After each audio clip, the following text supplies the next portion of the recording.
2024 সালের জুলাই বিপ্লবে ১৫০০ বাংলার তমাম সন্তানদেরকে গুলি করে পরিকল্পিতভাবে হত্যা করা হয়েছে। রক্তের সাগর পাড়ি দিয়ে ৩৬শে জুলাই ৫ই আগস্ট ২৪ সালে বাংলাদেশ নতুনভাবে মুক্তি এবং স্বাধীনতা লাভ করেছে। জুলাই বিপ্লবীরা ঘোষণা করেছিল আগামীর বাংলাদেশ গঠিত হবে ১৯৪৭ সাল, ৭১ সাল এবং ২০২৪-এর ঐতিহাসিক বিজয়ের উপর ভিত্তি করে। তাই আজ যারা মনে করেন কেন আজকে বাংলাদেশের আলেম সমাজ, কেন আজকে বাংলাদেশের ইসলামপন্থীরা, কেন আজকে বাংলাদেশ খেলাফত মজলিস জুলাই বিপ্লবের পক্ষে এভাবে মাথায় কাপড়ের কাপড় বেঁধে রাজপথে নামতে চায়, যাদের মনে দ্বিধা সংশয় রয়েছে, আমরা জুলাই বিপ্লবের আকাঙ্ক্ষা জন্য বাস্তবায়ন করতে বিশ্ববিদ্যালয় প্রতিষ্ঠার ঐতিহাসিক প্রেক্ষাপটকে ধারণ করে জুলাই বিপ্লব ১৯৪৭ সালে অভিপ্রায়কে ধারণ করে, জুলাই বিপ্লব ৭১-এর মুক্তিযুদ্ধকে ধারণ করে, জুলাই বিপ্লব ২০১৩ সালের স্বপ্ন চেতনাকে ধারণ করে, জুলাই বিপ্লব ২০২৪ সালের ছাত্র জনতার বৈষম্য বিরোধী আন্দোলনকে ধারণ করে। সংগ্রামী সাথী ও বন্ধুগণ, তাই যারা ইসলামকে ভালোবাসেন, যারা বাংলাদেশের শতবর্ষের ঐতিহ্যের স্বাধীনতার সংগ্রামকে যারা ধারণ করেন, জুলাই বিপ্লবের বিপক্ষে তারা থাকতে পারে না। তাই আজ আমি ক্ষমতাসীন বিএনপিকে বলতে চাই, আপনারা ঐতিহ্যের ৫০ বছরের রাজনীতিকে বিশ্বাসঘাতকতা করবেন না। শহীদ জিয়াউর রহমান, বেগম খালেদা জিয়ার আদর্শের সঙ্গে গাদ্দারি করে বিএনপি টিকতে পারবে না। বাংলাদেশী জাতীয়তাবাদ এবং বাংলাদেশের স্বাধীন জাতিসত্তা যে আকাঙ্ক্ষাকে যদি বৃদ্ধাঙ্গুলি দেন, আপনাদের অস্তিত্ব বিলীন হয়ে যাবে। ভাষায় বলতে চাই, ভাবে সংবিধান সংস্কার করার যেই ম্যান্ডেট প্রদান করেছে, সেই ম্যান্ডেটের বিরুদ্ধে যদি বিএনপি অবস্থান গ্রহণ করে, আমরা স্পষ্ট ভাষায় বিএনপিকে লাল কার্ড দেখাবো। আমি বিএনপি নেতৃবৃন্দকে বলতে চাই, আমাদের একজন সহকর্মী আপনাদের নেতার বিরুদ্ধে একটা কঠোর, তাই আমি ব্যক্তিগত আক্রমণ এই 12ই ফেব্রুয়ারি নির্বাচনের মাধ্যমে আপনাদের জন্ম হয়েছে, এই 12ই ফেব্রুয়ারি জন্ম নিয়েছেন, সেই এখন 12ই, এর বেশি আর কিছু বললাম না। যদি আমাদের বিপ্লবের ভিত্তিতে যে গণভোট হয়েছে, এদেশের বিপ্লবের যে জাতির সামনে উপস্থাপন করা হয়েছিল, গণভোটের ইতিহাস আপনাকে স্মরণ করিয়ে দিতে চাই। ইতিপূর্বে আরো 3টি গণভোট হয়েছে, আজ 2026 সালে 4র্থ গণভোট হয়েছে। ইতিপূর্বে 3টি গণভোটের রায়ের সঙ্গে কেউ গাদ্দারি করে নাই। শুধু বাংলাদেশ নয়, বিশ্ব ইতিহাসে গণভোট এবং রেফারেন্ডাম হয়েছে, আজ অবধি কোন রেফারেন্ডামের সঙ্গে কেউ গাদ্দারি করে নাই। বিএনপি যদি আজ এই গণভোটের সঙ্গে গাদ্দারি করে, শুধু বাংলাদেশ নয়, হিসাবে চিহ্নিত হবে।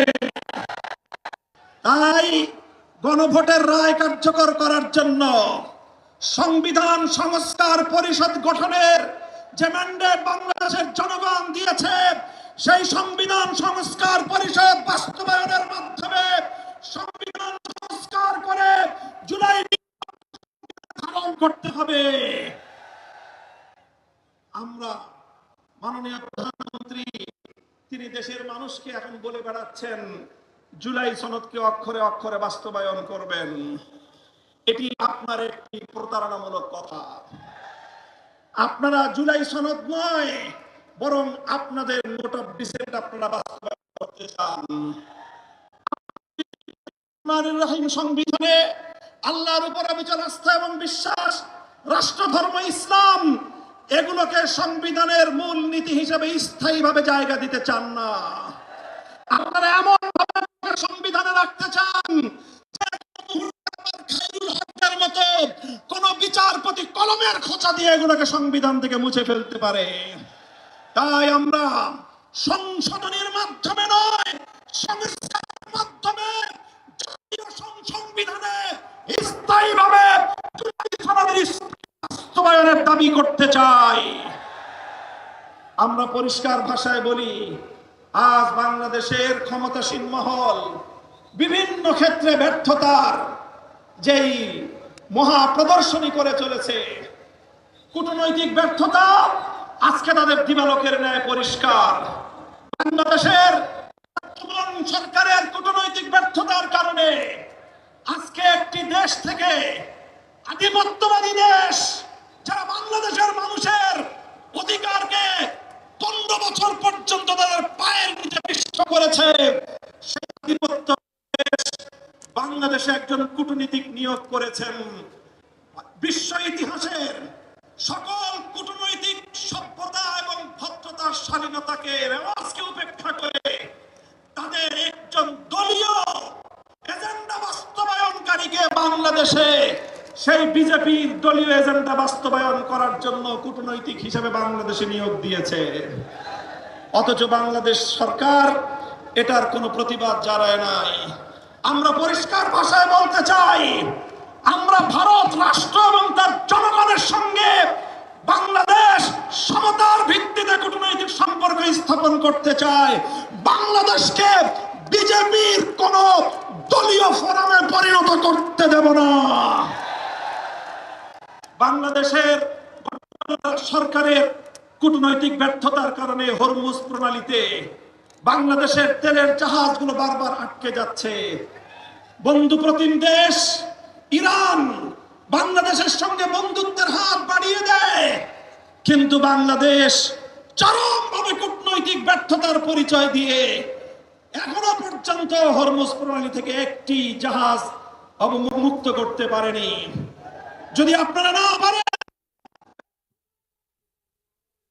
প্রদান করেন, আমরা হরমুজ প্রণালী থেকে বাংলাদেশের তেলবাহী জাহাজ মুক্ত করে বাংলাদেশের জ্বালানি সংকট নিরসনে ভূমিকা পালন করতে প্রস্তুত রয়েছে। আপনারা কি করবেন, কি করছেন? বাংলাদেশ ব্যাংকের গভর্নরের পদ দখল করেছেন।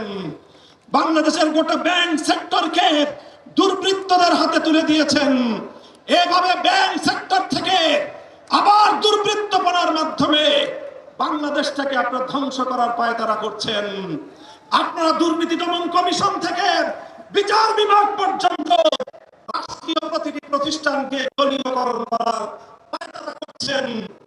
আমাদের আখেরি পয়গাম, বাংলাদেশ ইনশাআল্লাহ কোনদিন সেই একদলীয় বাকশালতন্ত্র অথবা বিএনপি তন্ত্রের যুগে ফিরে যাবে না।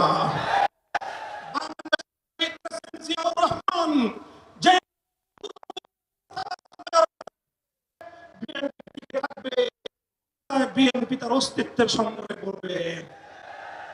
সাথী ও বন্ধুগণ, আমাদের আখেরি পয়গাম, যেভাবে গত দুদিন ধরে বাংলাদেশের বিভিন্ন শিক্ষাঙ্গনগুলোতে, ঢাকা বিশ্ববিদ্যালয় সহ বিভিন্ন শিক্ষাঙ্গনগুলোতে অস্ত্রের ঝঞ্ঝনানি শুরু করেছেন, স্থানীয় ছাত্র নেতৃবৃন্দের উপর যেভাবে ছাত্রলীগের হেলমেট লীগের মতো ভূমিকায় অবতীর্ণ হয়েছে, এই ধারা যদি অব্যাহত থাকে এর দায় সম্পূর্ণ সরকারকে গ্রহণ করতে হবে। মব সংস্কৃতি বন্ধ করুন, দ্রব্যমূল্যের লাগাম টানুন। এভাবে রাষ্ট্রের প্রতিটি সেক্টরে বিরোধী দলের পক্ষ থেকে সহযোগিতার যে আহ্বান জানানো হয়েছে, সেই আহ্বানে সাড়া দিন, ইনশাআল্লাহ আমরা সহযোগিতার ভিত্তিতে দেশকে এগিয়ে নিতে প্রস্তুত। কথা বলেন ঠিক কিনা? আমি আজকের এই বিশাল বড় সমুদ্রকে লক্ষ্য করে আখেরি কথা জিজ্ঞাসা করতে চাই। এই কালো পতাকাটা নামান। আমি আপনাদেরকে বলতে চাই, আজ গণভোটের রায় বাস্তবায়নের জন্য বাংলাদেশ খেলাফত মজলিস যে ডাক দিয়েছে, এটি আমাদের সর্বশেষ কর্মসূচি নয়। আজ হলো আমাদের গণভোটের রায় বাস্তবায়নের জন্য কর্মসূচির যাত্রা শুরু। এই কর্মসূচি নিয়ে আমরা বাংলাদেশের প্রতিটি প্রান্তে প্রান্তে ছড়িয়ে যাব। তাই আমি কর্মসূচি ঘোষণা করছি, আগামী 2 মাস মে, জুন, জুলাই বাংলাদেশের প্রতিটি জেলায় জেলায় গণভোটের রায় বাস্তবায়ন এবং দেশের অন্যান্য চলমান সংকট নিরসনের দাবিতে বাংলাদেশ খেলাফত মজলিস জেলায় জেলায় নাগরিক সমাবেশ করবার ঘোষণা দিচ্ছে। প্রতিটি জেলায় নাগরিক সমাবেশ বাস্তবায়নের পর 2026 সালের 36শে জুলাই, 5ই আগস্ট ঐতিহাসিক এই ঢাকায় বাংলাদেশ খেলাফত মজলিসের গণমিছিল অনুষ্ঠিত হবে। কর্মসূচিগুলো আপনারা বাস্তবায়ন করবেন তো ইনশাআল্লাহ? আমরা আমাদের আবার আখেরি পয়গাম দিয়ে যেতে চাই।